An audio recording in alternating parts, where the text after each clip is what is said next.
अर्जुन उवाच नष्टो मोहः स्मृतिर्लब्धा त्वत्प्रसादन्मयाच्युत स्थितोऽस्मि गतसन्देहः करिष्ये वचनं तव।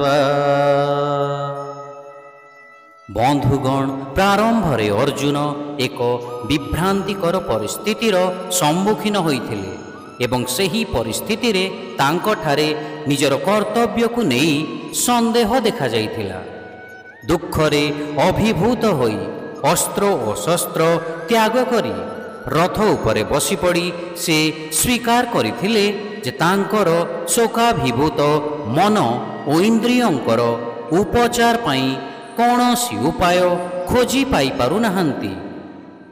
किंतु वर्तमान से निजकु संपूर्ण भावरे परिवर्तित अनुभव करुछंती एवं से घोषणा करुछंती जे से वर्तमान से ज्ञान रे स्थित अटंती एवं मोहमुक्त मध्य अटंती। प्रभु श्रीकृष्णଙ୍କ ठारू प्राप्त भगवद गीतार संदेश रे प्रभावित होई से भगवानଙ୍କ इच्छारे निजकु समर्पित करि देइछंती एवं श्रीकृष्ण जहा निर्देश देवे ताहा पालन करिबाकु मध्य प्रस्तुत अछंती। ता सहित से कहउछंती त्वत्प्रसादान् मयाच्युत, अर्थात हे श्रीकृष्ण आपणकर बाणी नुहे बरं आपणकर कृपा ही मोर अज्ञान दूर करिछि। बंधुगण, केबे भी भौतिक ज्ञान कृपा आवश्यक करे नहीं।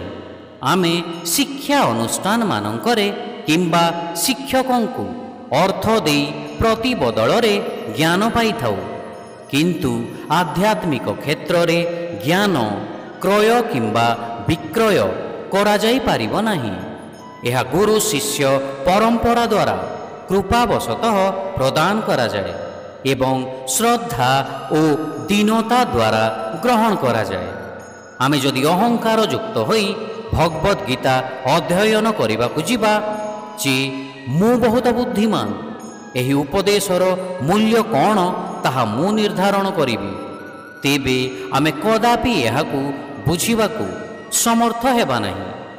आम बुद्धि एही शास्त्रर कौनसी एक भूल को खोजी ताहाकु दृढ़तार सह धरिब एवं सेई बहानारे संपूर्ण शास्त्र को भूल आख्या देई प्रत्याख्यान करिब। विगत 5000 वर्षरे भगवद गीता उपरे अनेक भाष्य रचित होइछि एवं एही दिव्य ज्ञानर असंख्य पाठक अछंती, किंतु केते जनकर अर्जुनंकर परि ज्ञानोदय होइछि। आमे जदि वास्तवरे ज्ञान प्राप्त करिबाकु इच्छा करुथाउ तेबे केवल एहाकु पढ़िबा द्वारा नुहे, विश्वास एवं प्रेमयुक्त शरणागति मनोभाव द्वारा तांकर कृपा भिक्षा करिबा आवश्यक। तापरे तांको कृपारु भगवद गीतार तात्पर्य आमे बुझी पारिबा। शिक्षा अर्जुन कहिले, हे अच्युत आपणଙ୍କ कृपारु मोर भ्रम दूर होइगला एवं मोर ज्ञानोदय हेला। मु एबे द्वंद्व मुक्त होई आपणଙ୍କ निर्देश अनुसारे कर्म करिबाकु प्रस्तुत।